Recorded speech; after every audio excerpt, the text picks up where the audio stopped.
नमस्कार, अस्सलाम वालेकुम, सत श्री अकाल, जय झूलेलाल। मैं हूं जी प्रेम मटलानी और आप देख रहे हैं हालात हाज़रा का प्रोग्राम हकीकत ये है। शुरू में आपसे दरख्वास्त है, मेहरबानी फरमाकर चैनल ज़रूर सब्सक्राइब करें।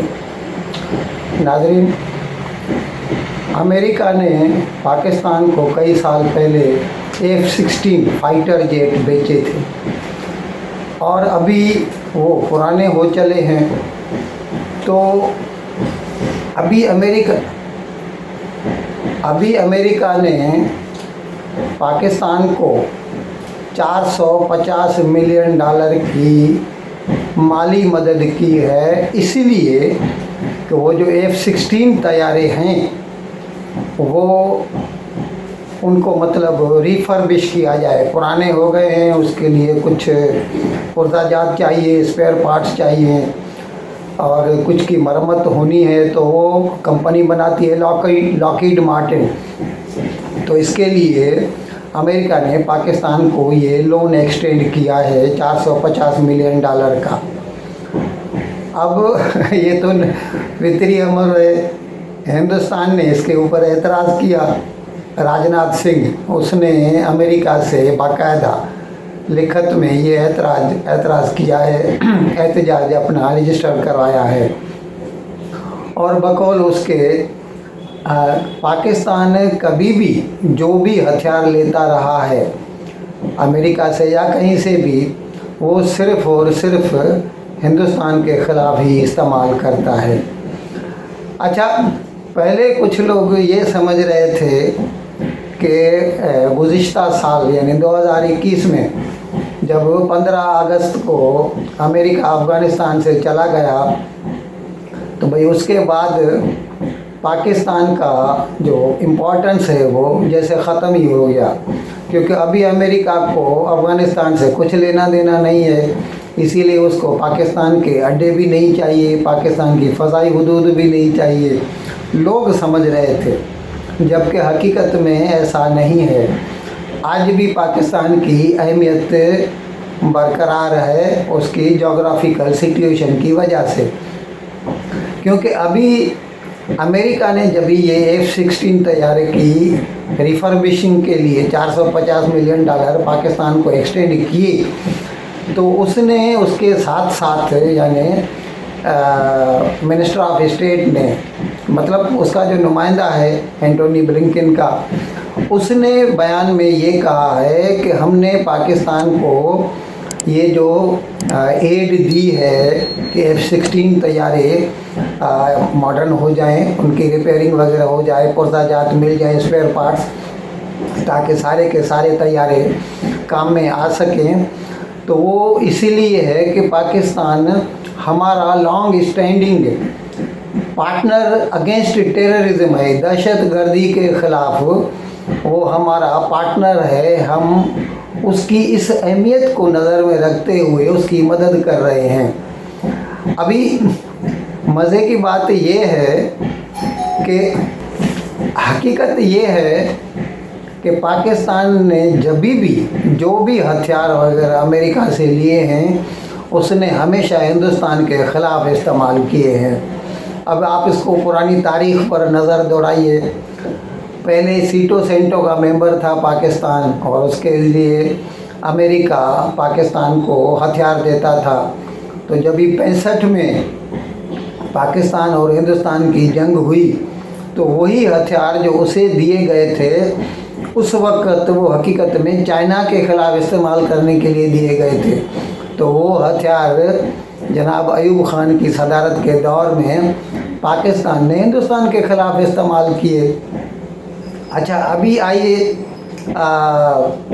99 में जब ये कारगिल वाला वाक़या हुआ, तो उसमें अफ़गानिस्तान से लाए हुए स्टिंगर मिज़ाइल जो कि उन्होंने तालिबान को दिए थे, वो पाकिस्तानियों को मिल गए। तो स्टिंगर मिज़ाइल से हिंदुस्तानी हवाई जहाज़ गिराए गए थे 99 में। वही अमेरिका के हथियार हिंदुस्तान के ख़िलाफ़ इस्तेमाल होते हैं। अच्छा, फिर अभी एक ताज़ा दूसरा वाक़या 2019 का 14 फरवरी को पुलवामा वाला वाक़या हुआ। जिसमें 40-45 हिंदुस्तानी सिपाही शहीद हो गए। तो उसके बाद फिर हिंदुस्तान ने 26 फरवरी को बालाकोट पे हमला किया। कागान वैली में जो बालाकोट है वहाँ पर टेररिस्ट की वो एक कैंप है जहाँ पर वो ट्रेनिंग दे रहे थे, वो कैंप को उड़ा दिया हिंदुस्तान ने। तो 26 फरवरी को उड़ा है, तो 27 को पाकिस्तान ने हिंदुस्तान पर हमला कर दिया हवाई जहाज। अभी हिंदुस्तान, हम कहते हैं हिंदुस्तान, वो कहता है नहीं मैंने तो कश्मीर पे हमला किया, और कश्मीर जो है ना वो हिंदुस्तान नहीं है, डिस्प्यूटेड टेरिटरी है। तो 27 तारीख को जब उसने हमला किया तो उसने F-16 ही इस्तेमाल किए थे, जबकि हिंदुस्तान ने अपनी तरफ से वो जो डॉग फाइट को कहते हैं हवाई जहाज़ों की हवा में जो आपस में जंग होती है, तो उसके लिए हिंदुस्तान ने MiG-21 इस्तेमाल किए थे। बहुत पुराने ज़माने के हैं, रूस से मिल या सोवियत यूनियन से मिले हुए, और उसमें उन्हीं F-16 तैयारों ने हिंदुस्तान का एक तैयारा जो है उड़ा दिया था, और उसका जो पायलट था अभिनंदन वर्तमान, वो पाकिस्तानी कश्मीर में जाके गिरा था और फिर उसको गिरफ्तार किया गया। ये अलग बात है कि 1-2 रोज़ के बाद उसे हिंदुस्तान को वापस कर दिया गया, लेकिन इससे ये साबित हो गया कि F-16 तैयारे पाकिस्तान हिंदुस्तान के ख़िलाफ़ ही इस्तेमाल करता रहा है। उस वक्त भी हिंदुस्तान ने इस बात पर एहतजाज अपना रजिस्टर कराया था, और अमेरिका ने 2 लोगों को दिखाने के लिए एक किस्म का शोकाज नोटिस भी दिया था पाकिस्तान को कि भाई आपने क्यों ये F-16 इंडिया के ख़िलाफ़ इस्तेमाल किया। अजीब हालत है ये, जियो पॉलिटिक्स अच्छे भले इंसान के समझने से तो बाहर है, और ख़ास तौर पर ये जो सुपर पावर्स हैं वो कैसे अपने रिश्ते नाते जोड़ते हैं, तोड़ते हैं, कुछ समझ में नहीं आता। अभी कुछ सालों से लग ऐसे रहा है कि जब से चीन ने अपना मतलब अहमियत जताना शुरू कर दिया है और बुलिंग, दादागिरी दिखाना शुरू कर दिया है साउथ चाइना सी में या इंडो पैसिफिक के इलाके में या ताइवान स्ट्रेट में। अभी जब नैन्सी पेलोसी उधर गई थी, speaker American house of representatives की, तो फिर चीन के तैयारों ने जो है वो उधर मिसाइल फेंके ताइवान के चारों तरफ। ताइवान के अंदर नहीं गिरे, लेकिन उसकी जो फ़िज़ाई हदूद या समुद्री हदूद थी उसमें वो गिराए गए, और ये सिर्फ इसको दिखाने के लिए, अमेरिका को धमकी देने के लिए।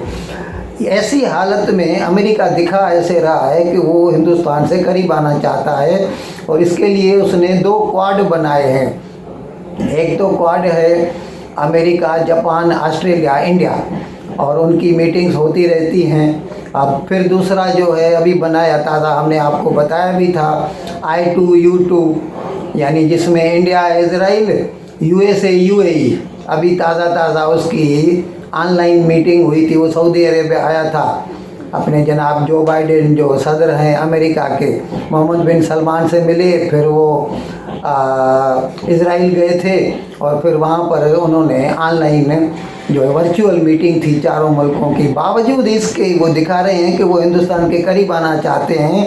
और अच्छा, अभी जब से ये 24 फरवरी 2022 से यूक्रेन के ऊपर रूस ने हमला कर दिया, तो उसके बाद अमेरिका और वेस्टर्न कंट्रीज़ हिंदुस्तान से ये उम्मीद करते हैं कि उन्होंने जो पाबंदियां लगाई हैं, सैंक्शंस लगाई हैं रूस के ऊपर, हिंदुस्तान इसमें उनके साथ शामिल हो जाए।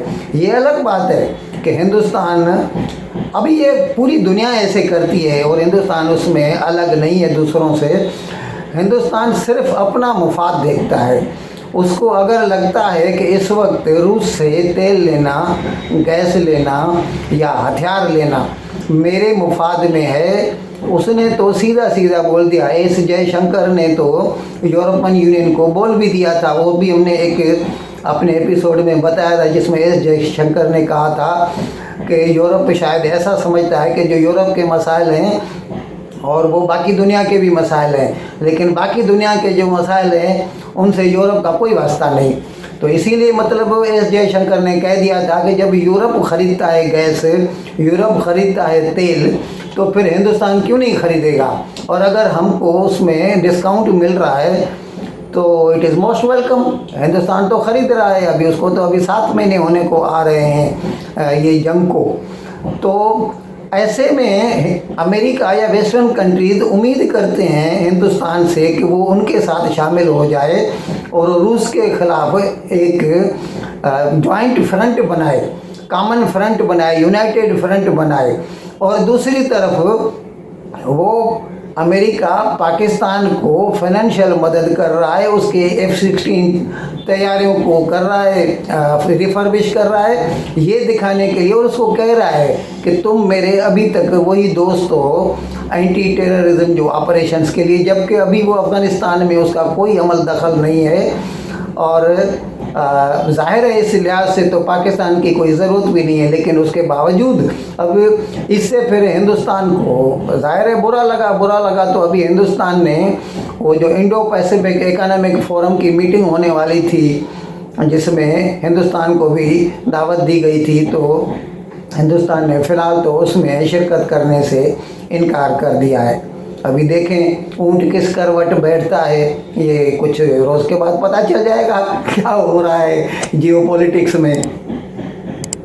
नाज़रीन, पाकिस्तान का जो ISPR है, इंटर सर्विसेज पब्लिक रिलेशंस, उसने एक बयानिए में कहा है कि अफ़गानिस्तान से तालिबान ने पाकिस्तानी अफवाज पर फायरिंग कर दी और जिसके नतीजे में 3 सिपाही हलाक हो गए। जबकि अफ़गानिस्तान तालिबान का कहना ये है कि ड्यूरांड लाइन, जिसको वो नहीं मानते, और ये हमने कल का जो मतलब एपिसोड है जो गुजरी हुई कल का, उसमें इस बारे में पूरी तफसील से बहस की थी। तो वो जो ड्यूरांड लाइन के नज़दीक पाकिस्तान एक चेक पोस्ट बना रहा था, और जब हमारे लोगों ने मतलब तालिबान ने उनसे कांटेक्ट किया और उनसे जानना चाहा तो फिर उन्होंने फायरिंग कर दी। बकौल अफ़गान तालिबान के पाकिस्तान ने फायरिंग कर दी, तो फिर तालिबान ने भी उसका जवाब दिया और जिसके नतीजे में दोनों अतराफ से कैजुअल्टीज़ हुई हैं, लोग मरे हैं। लेकिन इसमें जो एग्रेशन किसकी थी वो कुछ कह नहीं सकते। लेकिन इस तरह से जो कल हमने बात की थी कि पाकिस्तान और अफ़गानिस्तान के जो ताल्लुकात हैं वो बहुत कॉम्प्लिकेटेड हैं, बैक वक्त वो दोस्त भी हैं और दुश्मन भी हैं। और पाकिस्तान पूरी दुनिया से अफ़गानिस्तान के लिए इमदाद की मांग करता रहता है कि हमारा मुस्लिम भाई है उसके लिए मदद कीजिए, फिर एक दूसरे के ऊपर गोलियां भी चलाते हैं। नाज़रीन, पाकिस्तान ने FATF को दिखाने के लिए अफ़गानिस्तान को एक लेटर लिखा और उसमें उसने लिखा है कि मसूद अज़हर जो जैश ए मोहम्मद का हेड है, चीफ है, वो पाकिस्तान के हवाले कर दिया जाए। अभी अफ़गानिस्तान ने ये जवाब दिया है सीधा सीधा कि मसूद अज़हर हमारे पास नहीं है। अभी इसका बैकग्राउंड हम आपको बताएं, ज़्यादा तफसील में नहीं जाएंगे, थोड़े से मैं बता रहा हूँ आपको। 24 दिसंबर 99 को वो खटमंडू से एक इंडियन एयरलाइंस का हवाई जहाज़ उड़ा था। उसमें कुछ पाकिस्तानी टेररिस्ट थे जिन्होंने हवाई जहाज़ को हाईजैक कर लिया। उसे पहले अमृतसर लाए, फिर दुबई लेके गए और फिर उसे लेके गए थे कंधार। उस वक़्त अफ़गानिस्तान पर उस वक्त भी तालिबान का हुक्म था और तालिबान ने उनको पूरी सपोर्ट की थी। वो कंधार रनवे पर जब वो खड़ा था इंडिया का हवाई जहाज़, तो चारों तरफ से उसको टैंकों ने घेर लिया था, इस डर से कि हो सकता है हिंदुस्तान रेस्क्यू की ऑपरेशन करे। और बाद में मुज़ाकरात हुए तो यही मसूद अज़हर उस वक़्त श्रीनगर जेल में था। उसको और उसके 2-3 साथियों को जसवंत सिंह, हिंदुस्तान का वज़ीर ख़ारजा था, वो एक स्पेशल हवाई जहाज़ में यहाँ से लेके गया और कंधार में उनको आज़ाद छोड़ दिया। फिर वो हवाई जहाज़ वापस कर दिया गया मुसाफिरों के साथ। उसके बाद बाकायदा हमने न्यूज़ में पढ़ा, दिखाया गया कि वो लोग कंधार से कोयटा गए थे, पाकिस्तान गए थे और पाकिस्तान में उनका इस्तकबाल हुआ था।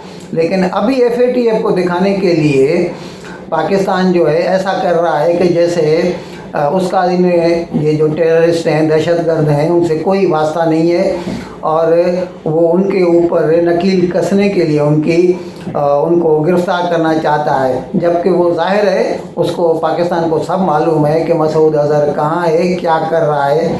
लेकिन FATF की क्योंकि मीटिंग होने वाली है अभी अक्टूबर में ग्रे लिस्ट से निकलने के लिए, इसके लिए वो ये ड्रामा खड़ा कर रहा है या ड्रामा कर रहा है।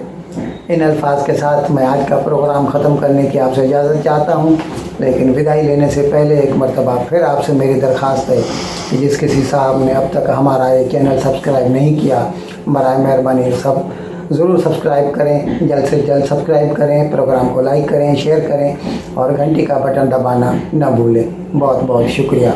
खुदा हाफिज़।